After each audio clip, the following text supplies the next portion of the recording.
Hola nuevamente, les habla su amigo José Cinéfago. Acaban de salir de ver ya nuestra segunda película de este fin de semana.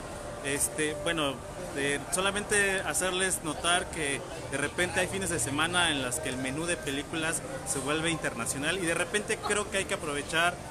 esta opción de películas de otros países, pues para ver otro tipo de contenidos, tener un panorama de lo que está haciendo en otros lares cinematográficos y de repente nos encontramos con historias que nos sorprenden, que nos conmueven, como es en este caso de una película finlandesa llamada El Artista Anónimo.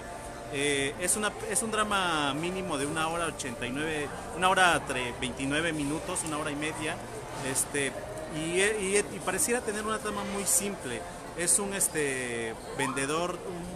revendedor de arte, alguien que compra cuadros y que después los revende a clientes potenciales, sobre todo conocedores del arte pictórico.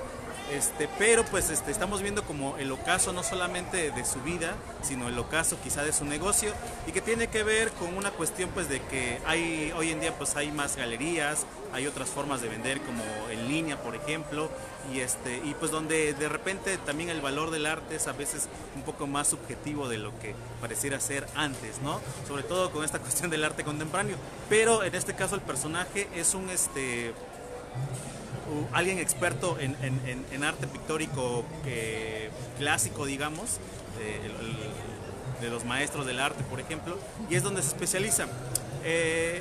Entonces, me gusta cómo va dibujando poco a poco al personaje, porque es un anciano que después nos vamos enterando pues de que ya está entrado en edad, obviamente, ya es viudo, por ejemplo, y que es como muy solitario y que ya tiene como una rutina tanto de vivir como de vender, que de repente cuando se ve alterada o se ve un poco trastocada, a él como que lo sacan del lugar y le cuesta trabajo reincorporarse. Esto se va a ver también al momento en el que él sin quererlo se integra en su vida diaria su nieto llamado Otto, un nieto al que no ha frecuentado en muchos años, del que sabe muy poco, porque además tiene una pequeña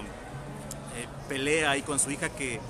al parecer nunca se ha solucionado, que lleva años y que eso ha hecho que tenga una relación muy distante, muy fría, y que además, como está contextualizada en Finlandia, pues el paisaje de por sí ya es frío y eso hace que las relaciones entre estos personajes, a pesar de que son familia, se noten así secos, fríos, pareciera que sin mucha emotividad, sin mucho sentimiento. Entonces, de repente uno entiende como la actitud del personaje principal, el anciano, pero pues te das cuenta que también es como parte de cierto contexto, ¿no? El meollo del asunto es cuando, por ejemplo, él, que de repente tiene que pagar la renta del negocio y además nos damos cuenta de que ni siquiera tiene una casa propia. Después nos vamos a enterar por qué perdió la suya y ahora tiene que rentar. Pues tiene que estar constantemente en busca de dinero, y la única forma que conoce pues es ir a comprar obras de arte en subastas para después revenderla a clientes potenciales. Me gusta, por ejemplo, que hay unas escenas en las que tiene un archivero. Es un personaje muy a la clásica, muy a la vieja escuela. Tiene un archivero con tarjetas escritas a máquina de escribir y seccionadas, ¿no? Clientes de maestros clásicos, clientes de arte no sé qué. Tiene un fichero muy bien seleccionado y que poco a poco va tachando, pues porque poco a poco va perdiendo clientes, pues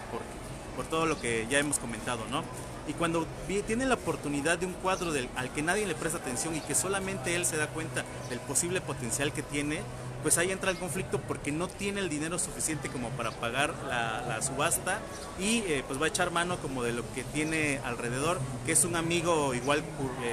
curador de arte, que es su nieto, que poco a poco lo integró a su dinámica y le hizo ver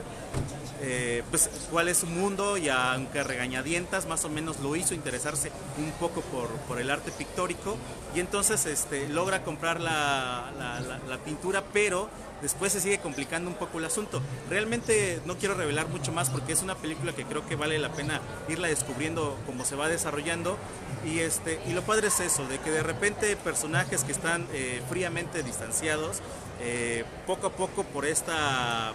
cuestión de compra-venta arte, que no sería una forma de socializar, pues poco a poco se van encontrando, por ejemplo, el nieto y el abuelo, y a pesar de que generacionalmente tienen cosas muy distantes. El nieto todo el tiempo anda con una Coca-Cola, siempre anda con su celular, él es como más de la era digital, y él, pues al abuelo pues es más de pluma y libreta, ¿no?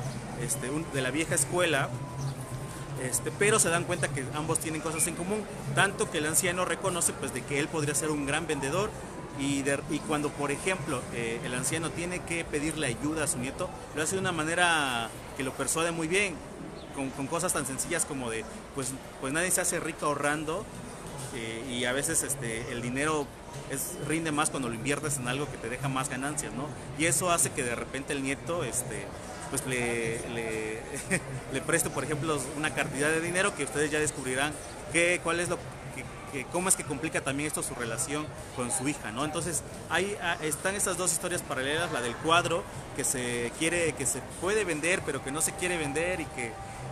que además hay unas complicaciones sutiles, no son tan escandalosas, pero que uno lo meten como en esta tensión de pues que lo venda, por favor, o sea, porque además la secuencia en la que hacen la investigación para descubrir el valor potencial del cuadro es una secuencia muy padre, en la que nieto y abuelo se ven involucrados y echan mano de lo que saben hacer, que es como convencer a la gente, y si eso implica también mentirle o echar ciertas que otras mentiras, pues también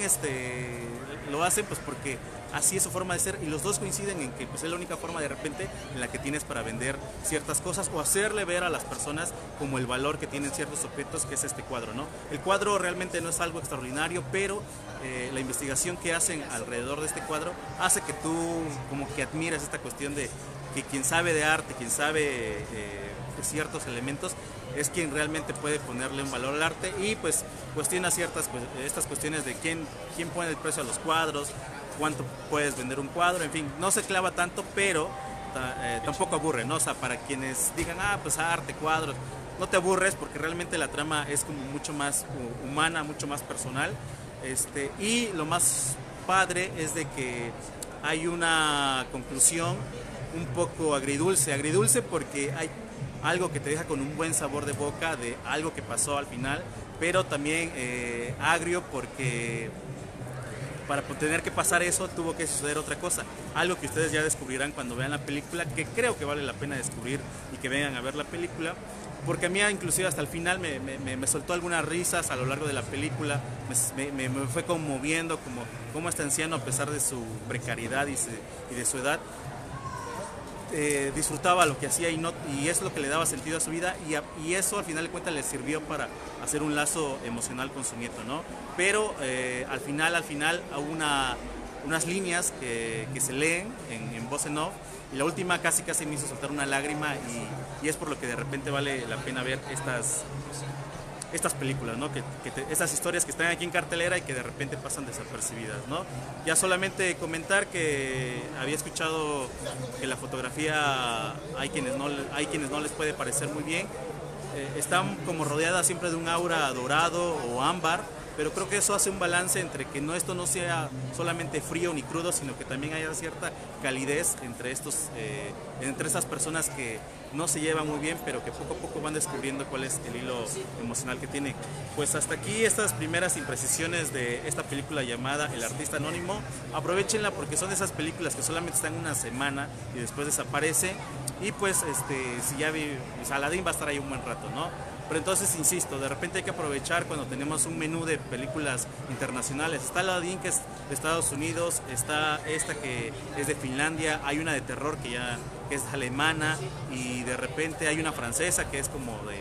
Caos en París o algo en París, ¿no? Entonces de repente, y las mexicanas que siguen en cartelera, entonces hay que aprovechar de repente este menú para nutrirnos de esta cinefagia y compartir lo que nos gusta y lo que no nos gusta. Pues si saben que la conversación está abierta, si se animan a verla, por favor comenten qué les pareció, si es que estoy exagerando, y pues nosotros estamos viendo en el cine. Yo los dejo hasta aquí y estamos escribiendo ahí para que lean las reseñas. Hasta luego.